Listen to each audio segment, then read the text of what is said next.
Shalom Bapak, Ibu, dan Saudara-saudara. Berjumpa kembali dengan saya, Pendeta Minaria Purba. Saya mengucapkan terima kasih. Salam sehat, salam sukses. Mari terus belajar tentang firman Tuhan. Saat ini kita belajar firman Tuhan dari Injil Markus pasal 4 ayat 35 sampai ayat 41. Judulnya Angin Ribut Diredakan. Angin ribut diredakan. Bapak, Ibu, dan saudara-saudara murid Tuhan Yesus bersama dengan Tuhan Yesus ada di satu tempat di dalam satu perahu. Saat itu Yesus tidur nyenyak di buritan dan murid-muridnya ketakutan karena ombak yang sangat besar dan angin yang sangat kencang. Mereka ketakutan dan karena itu mereka datang dan membangunkan Tuhan Yesus serta berkata, "Guru, bangunlah, apakah engkau membiarkan kita binasa?" Bapak, Ibu, dan saudara-saudara, Tuhan Yesus mendengarkan perkataan murid-muridnya dan dia berkata kepada ombak dan kepada angin, "Diamlah dan tenanglah." Spontanitas, ombak pun tenang dan angin pun tenang. Bapak, Ibu, luar biasa kuasa Allah. Ternyata kuasa Allah kita luar biasa di bumi dan di sorga, dulu, sekarang, dan selama-lamanya. Terbukti ketika air bah surut, maka Nuh, istri, dan anak menantunya selamat. Dan ketika bangsa Israel dari perbudakan Mesir menuju tanah Kanaan, mereka bisa melalui laut yang terbelah dan mereka bisa menyeberang. Bapak, Ibu, dan saudara-saudara, Tuhan Yesus berkata kepada murid-muridnya pada saat itu, "Mengapa kamu takut dan mengapa kamu tidak percaya?" Bapak, Ibu, dan saudara-saudara, Yesus memahami keberadaan, keterbatasan murid-muridnya. Wajar memang sebagai manusia biasa mengalami ketakutan, dan ketika ketakutan itu terkadang iman pun tergoncang. Namun firman Tuhan ini mengingatkan kita bersama dalam segala situasi, kondisi, kita harus datang kepada Tuhan Yesus. Apapun yang kita hadapi, kita doakan, kita serahkan kepada Tuhan Yesus. Tuhan Yesus yang maha hadir, dia bisa bertindak, dia bisa melakukan segala sesuatu. Yang sakit bisa disembuhkan, yang lemah bisa dikuatkan.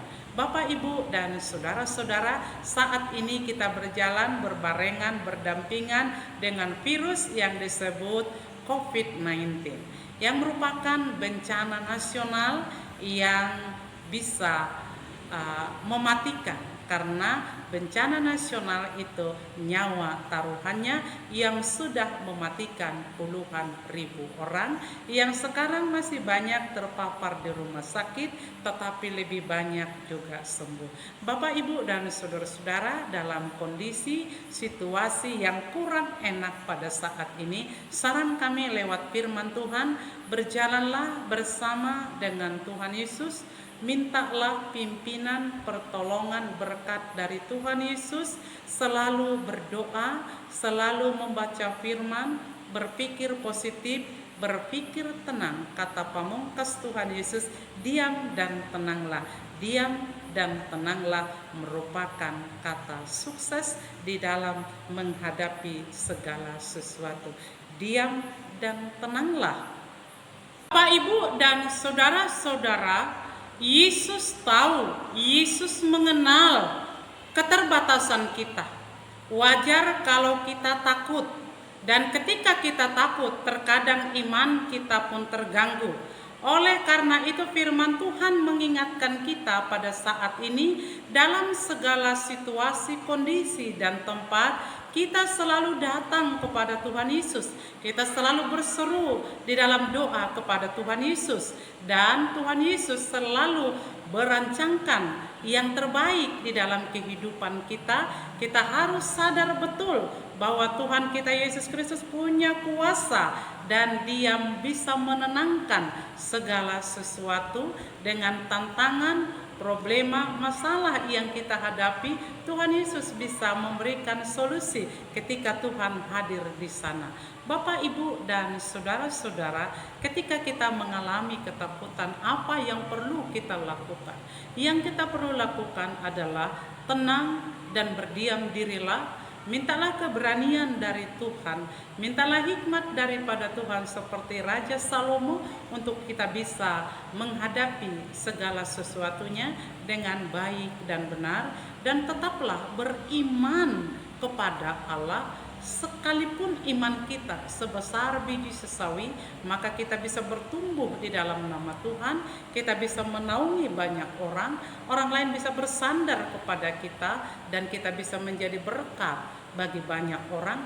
Iman kita pun, hidup kita pun bertumbuh secara jasmani dan rohani, dan bertumbuh secara kuantitas dan kualitas. Kiranya di tengah-tengah bencana nasional yang kita sebutkan COVID-19 ini, kiranya kita tetap dikuatkan dan memiliki imun tubuh yang kuat. Dan kepada saudara kami yang saat ini terpapar sakit karena pandemi COVID-19, kami berdoa kiranya saudara mengalami kesembuhan oleh karena bilur-bilur Tuhan Yesus. Dan saran kami, tetaplah berdoa, tetaplah berpikir positif, berpikir tenang, dan jangan takut. Dan kepada saudara kami yang sudah sembuh dari COVID-19, bersyukurlah kepada Tuhan. Tuhan anugerahkan kepada kamu kehidupan yang kedua kalinya, dan Tuhan punya rencana yang lebih baik kepada Anda, supaya Anda boleh menjadi perpanjangan tangan Tuhan di dalam pelayanan, dan engkau bisa menyampaikan firman Tuhan lebih luar biasa lagi kepada banyak orang.